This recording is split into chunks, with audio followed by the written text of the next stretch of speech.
where to stay in Tagaytay. Currently, nasa Tagaytay Prime Residences kami. So, let's see what's inside. Pasok tayo. Yan. So, pagpasok mo, may harang dito yung bed. Tapos, meron dito table. Andyan yung... sige, lapitan natin. Andito yung TV. Ayan, Netflix ready na daw yan. Tapos, may remote. And then, may minimalist na design dito. Sa baba, mayroong cabinet. Actually, nalagyan ko na to ng supplies namin.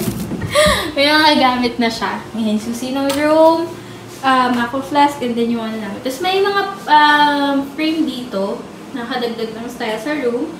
Tapos, itong mga food. May toy dising. Since hindi pa kami nagla-lunch, dinala lang namin dito. Ayan. Isip ko lang. Okay. Ayan, so, pag lumayo ako, may dalawang chair dyan. Ito, ang laman nito ay yung towels. Pero nakita na ko dito, para hindi rin nakakalat yung mga bottles ni baby. Nilagay ko na lang dito. So, tapos ito may mga design lang siya dito. Ayan. Ito, dala naming water yan. From this side, meron namang ref. Sa ref, ayan, nilagay ko lang yung mga dala namin. Dahil sabi ko kasi tagtipid nga tayo. Tapos dito, ayan yung binili natin kanina sa grocery. Yung fruits ni Zane, yung maki ni Daddy, mga soft drinks. Nilagay ko lang dito yung mga ginagamit namin. Etong hindi namin dala yan. Ayan, may mga price yan. Pero ito sa amin to. See, ayan, yogurt ni baby. So, sa taas ng ref, may microwave. So, maganda lang dito sa room na to. Kapag Airbnb, may mga ganitong appliances. Kasi diba kapag sa mga hotel, bare lang siya talaga. Parang kama nga lang ata yun. Kaya we opted na mag-Airbnb lalo na may baby kami. Ito naman sa taas, ito yung mga tawag dito, mga chips and coffee na tinitinda nila. Ayan, may mga prices naman yan. Okay, on this side, ayan, may mga cabinet sa taas. Yung laman nito, yung mga plates lang din naman. And then, sa kabila, yung mga kettle, and then yung rice cooker. Sabi naman nung caretaker, everything is working. Okay? Sa baba ng cabinet na yan, yung sink. So, ayan, may mga gamit na yun kasi nalagay ko na yung gamit ni baby, yung steamer niya, and then yung mga used bottles. And then, yung kanyang pang-wash ng bottle. Ay, kung pumunta ka dito para maglampaso. Sa baba naman yung mga paglinis and yung basurahan. Room tuloy. Ito yung pinto na pinagpasukan natin. So, ito siya kapag inikot mo. Okay? So, pag entrance mo, ito siya. Ayan, andyan yung mag-ama ko.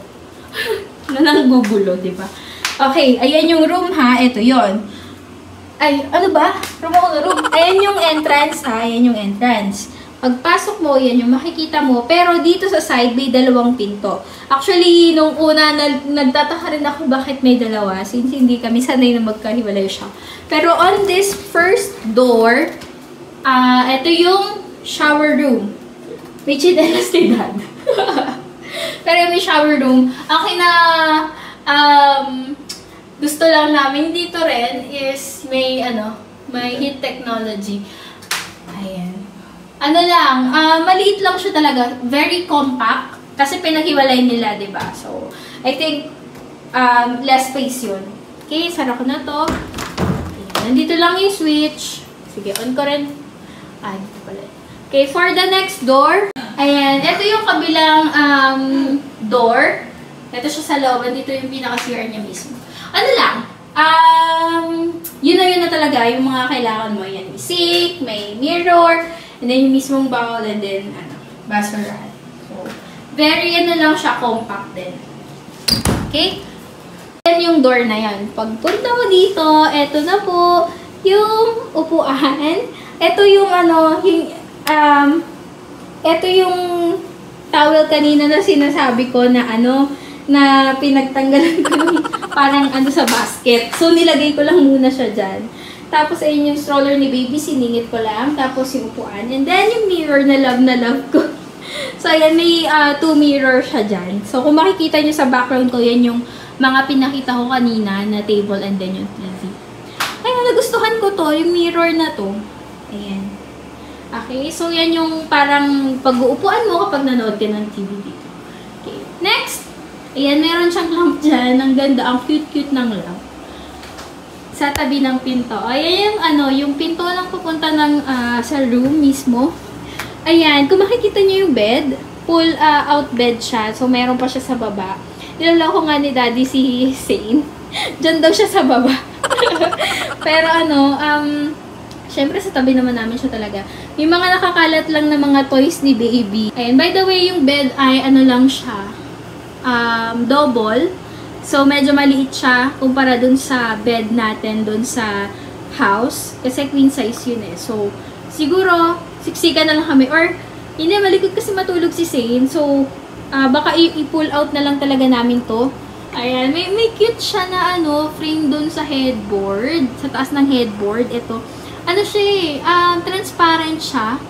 Okay, isa pang nagustuhan ko dito yung cortina, napakaganda. Medyo nagulo lang dito kasi itong upuan na to, dito siya nakalagay kanina. Kapag hindi namin tinanggal, hindi namin mapupull out tong bed. So sabi ko kay Daddy, doon na lang muna siya ilagay. So may aircon. Tapos, doon sa side, meron pang doon, may toy lang din ni baby. Okay? Dito naman may cabinet, may nakalock lang doon. Yan, pero may design pa rin sa taas. Ang minimalist ng kwarto na to.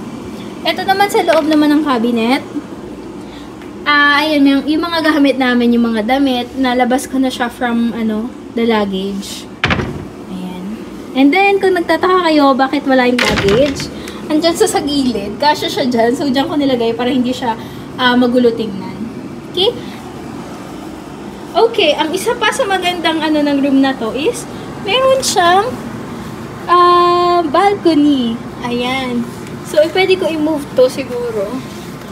Okay. Move natin yung cortina. And then, kapag in-open ko yung door, ayan na! Ang fog ng Tagaytay. Walang makita sa labas. Pero ayan, may fog siya. Kapag sinilip mo doon, makikita mo yung yung taal. Kaso, ayan na, super foggy, kaya wala talagang visibility. Actually, kahit tingnan mo yung baba, madilim eh. And umuulan, so hindi kami makalabas ni baby dahil dala ko siya. Sige, sara muna natin. Okay, so sinara ko na siya guys. Ayan yung itsura from the room kapag tumingin ka sa labas. Gusto ko siya kasi presko siya tingnan. Ayan, baba ko lang siya. Ayan, so guys, siguro pwede ko rin i-share sa inyo yung price ng room na to. It's 5,236, ganon. So, sige. Estimated natin is 5,300 for 2 nights. Okay, for 2 nights na siya. Binook ko siya through Airbnb. Okay, so ilalagay ko sa description box yung link nung kwarto na kung gusto nyo rin. And so far, I'm loving the room. Okay, sana meron din kaming sariling unit dito sa Tagaytay. Pero, ganun talagang buhay. Wala pa tayo sa ganung point. So, enjoy na lang muna natin sa padalawa-dalawang araw, pa-weekend natin, while spending time kay baby. Ayan. Stay muna sa Airbnb.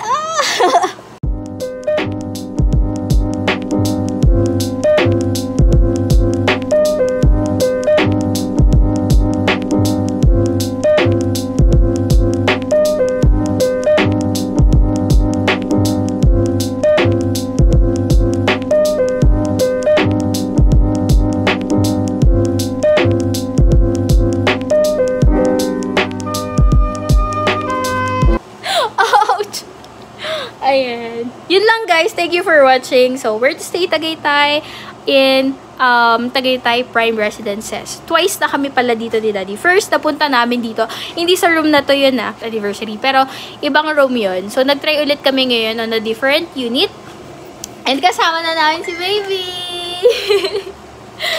Ayan. Dati kami lang eh. Dati kami lang. Ngayon, 3 na kami. Thank you guys. Thanks for watching. Bye!